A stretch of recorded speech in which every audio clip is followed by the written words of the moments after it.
the top number one reason right now that people leaving their jobs, because they're not leaving their jobs to sit at home. They're leaving their jobs to get to make a better income, to up their salary, to put themselves in a better position financially.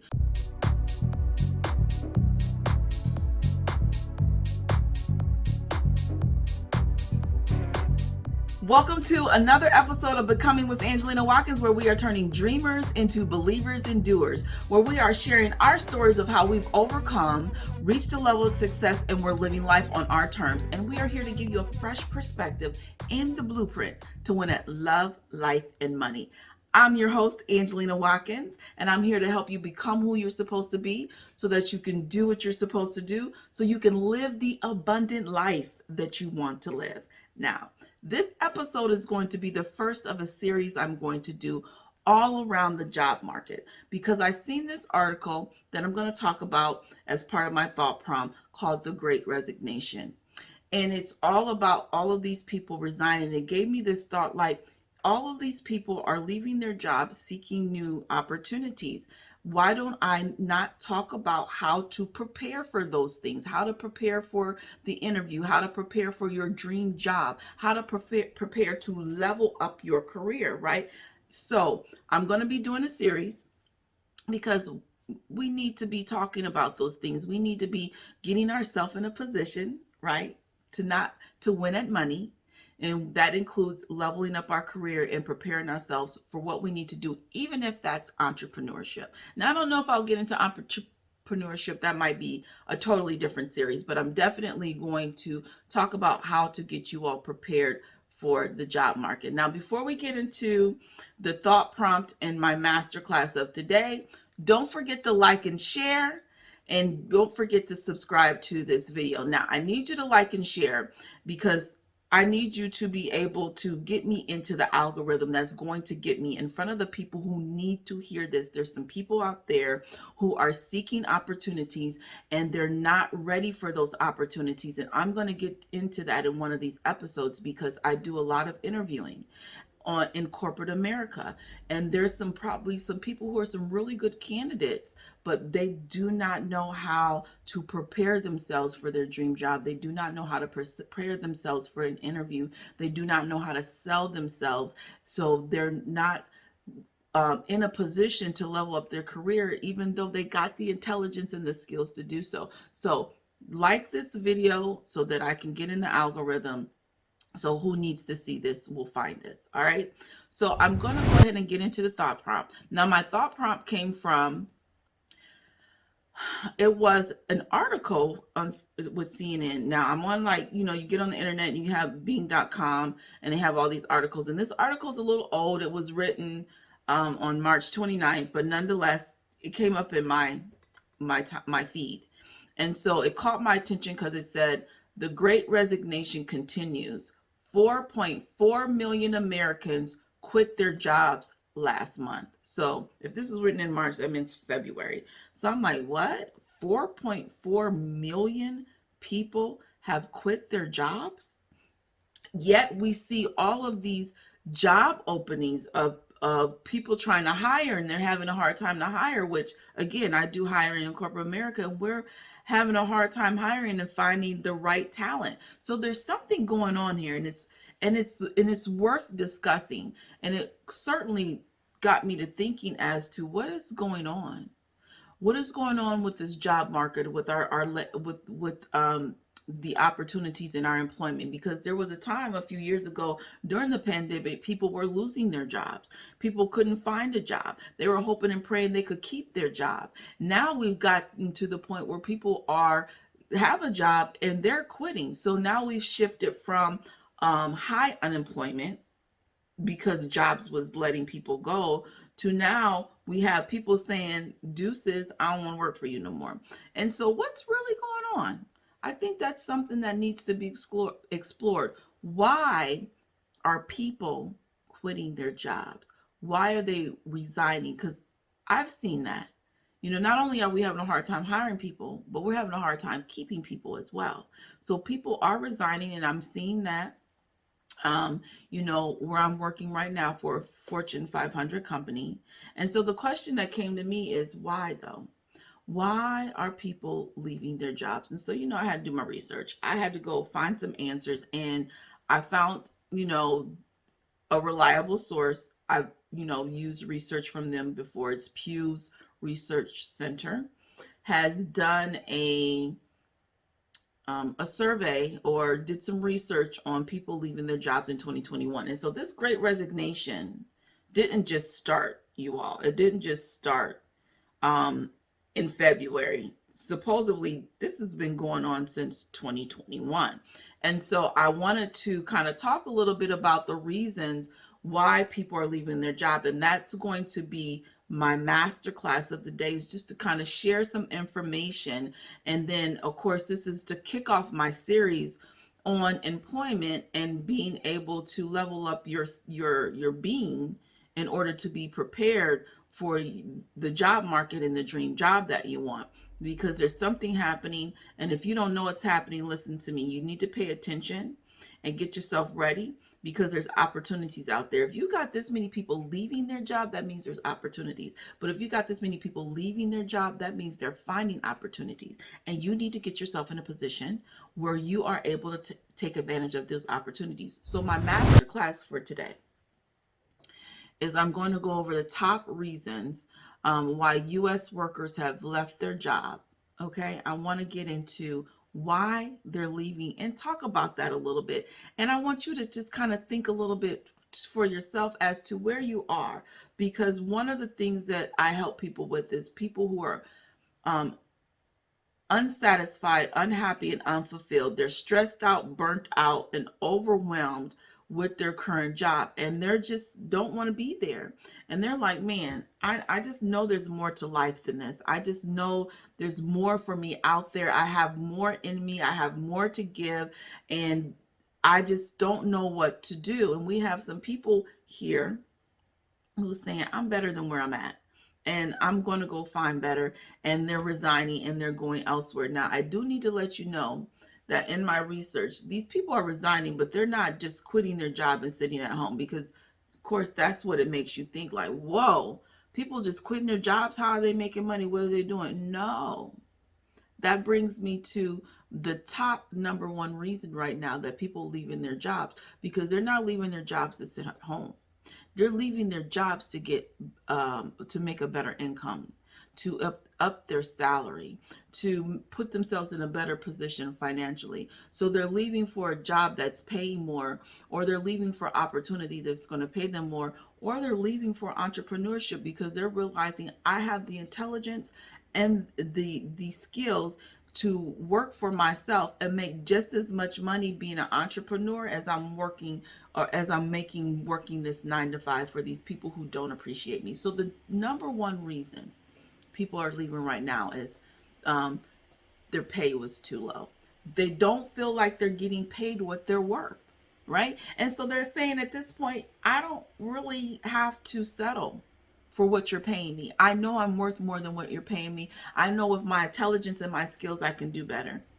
And I myself find myself some days that, I work a 9 to 5, even though I'm an entrepreneur. I still work a 9 to 5. And there's a lot of times I sit here and I say to myself, why are you still here? With all the smarts and the intelligence that you have, with all that you know that you can accomplish and do, why are you still working your 9 to 5? Well, I realize it's a process. Entrepreneurship is not something that I'm just going to decide to be an entrepreneur and tomorrow I'm a millionaire. It doesn't work that way, right? There has to be some type of transition from corporate America to being an entrepreneur to being a business owner. It's a process. And so I'm going through the process, and I have some goals and some standards that I've set that I want to be in place before I even decide or think about resigning, because I have a family to take care of, that, and I have, a household that I contribute to. And so I just can't make decisions based upon my feelings. I have to make decisions based upon facts. I have to make decisions based upon what's best for my family. And so some of us want to quit our 9 to 5 and instantly go into entrepreneurship. And if you have the means to do that, that's fine. But some of us are doing it without the means. Some of us are doing it without some type of financial backup, without any type of savings to sustain us while we build our business. And if you don't have that, if you don't have that money saved up to sustain you to while you're trying to build your business, then you need to stay at that 9 to 5. I would suggest that you stay there and put together a plan so that you can go through the process that you need to go through and be able to safely transition into full-time entrepreneurship. But people are leaving because the pay is way too low, and people are leaving because they feel like they're worth more than where they are. I personally feel like I'm worth more than where I am. When I sit here and I'm saying to myself, the mind and intelligence that I have and the ideas that I come up with and the thinking processes that I come up with and the process improvement that I do, and I'm sitting here coming up with the same realizations as some of corporate leaders. Yeah, why am I sitting here? Why am I sitting here? I'm sitting here though, and the only reason why I'm accepting less than I know that I'm worth is because I'm working on something, and it's just not my time. Sometimes you got to know when it's your time. Evidently, 4.4 million people have figured out it's their time. It's not my time. All right. Now, the second reason, I'm not going to go over all the reasons, but the second top reason, oh, this is something to really get into. It's no opportunities for advancement. Now, this is something serious, you all, because I've just experienced this on the job, where people are leaving because of promotion. People are disgruntled because there's no opportunities for them for advancement. They're not giving the opportunities. They're not told about opportunities. They're not being developed for the opportunities, and they feel like they're being picked over. They feel like they're being overseen,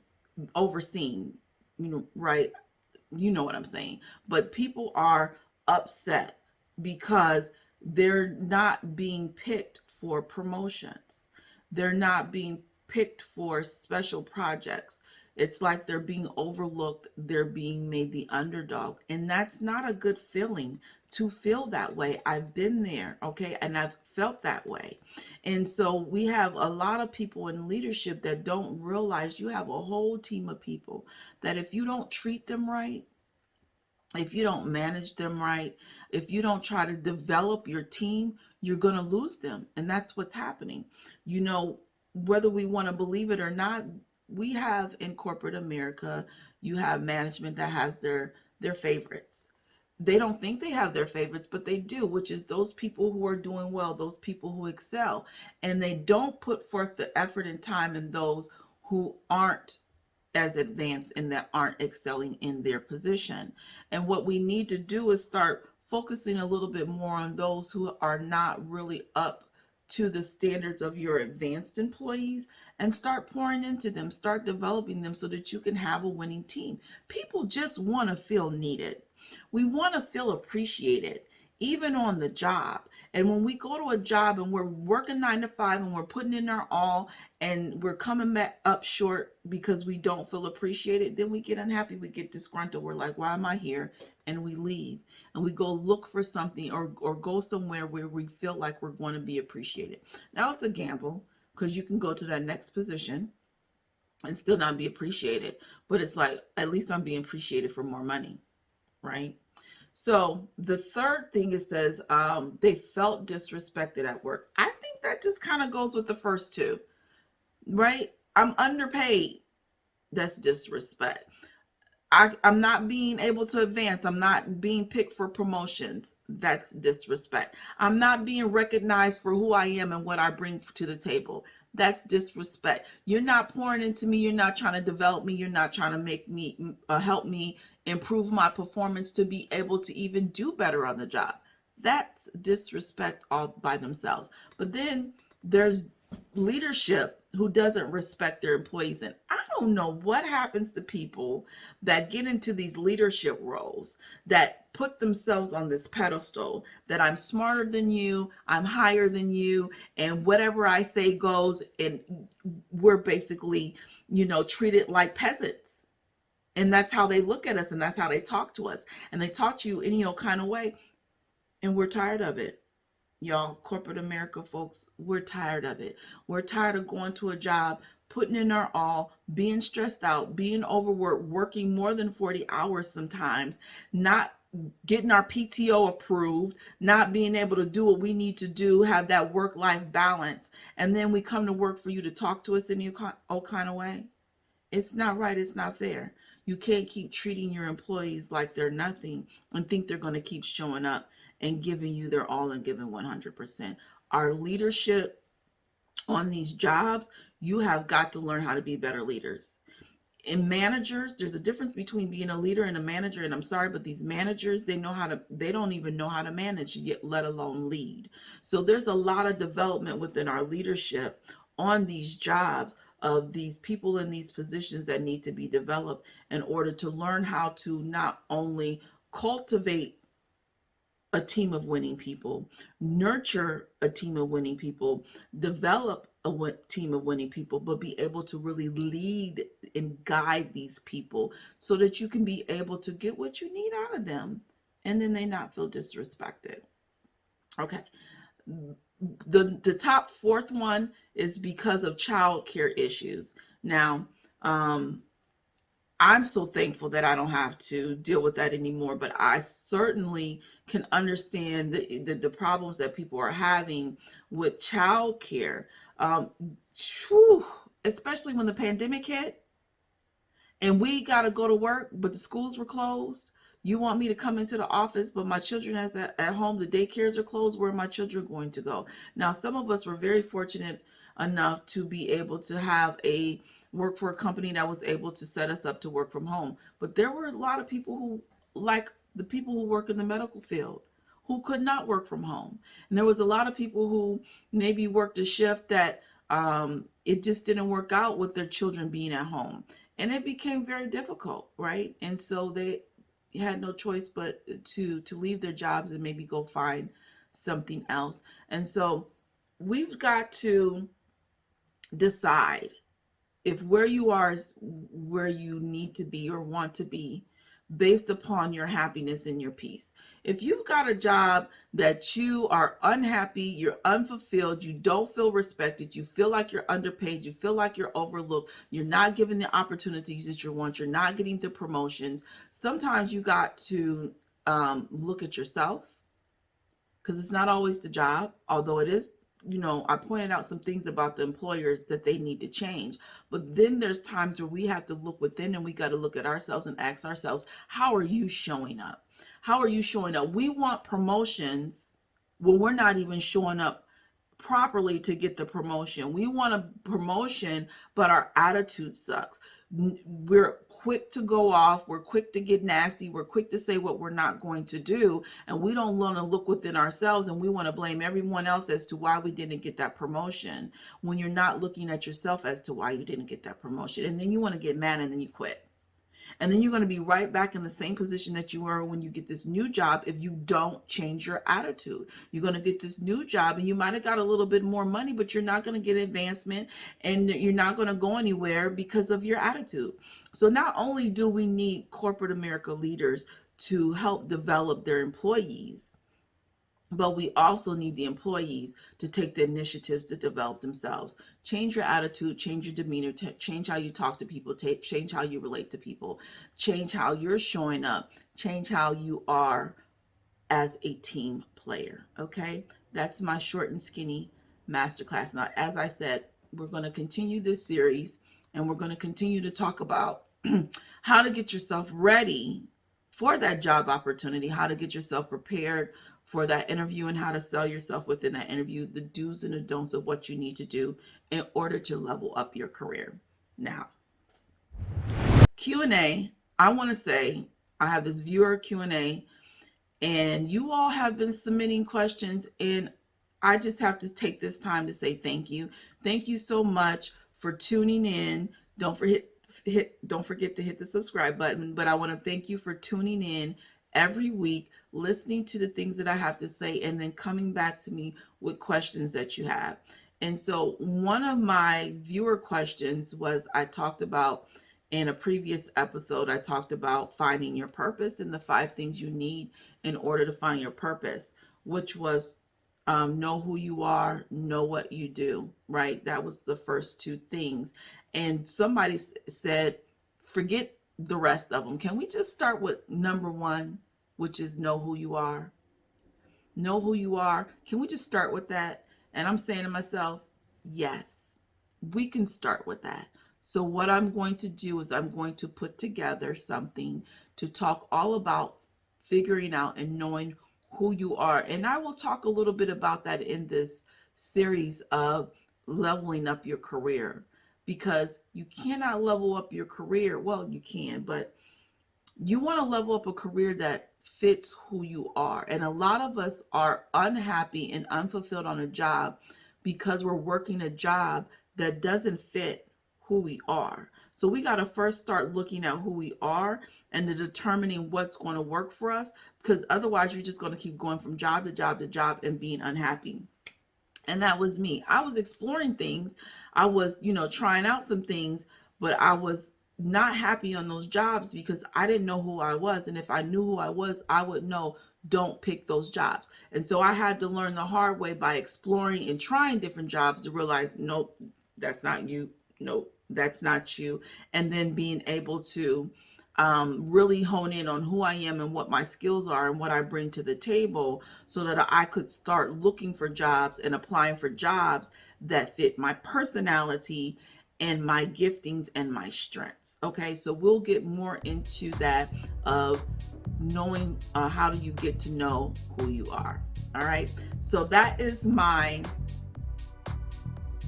Q&A, is just to let you know I thank you, and I will I'll get into that in another episode. All right, so where you are is not where you have to be. Your past does not define you. You define you. So heal, transform, and pursue you.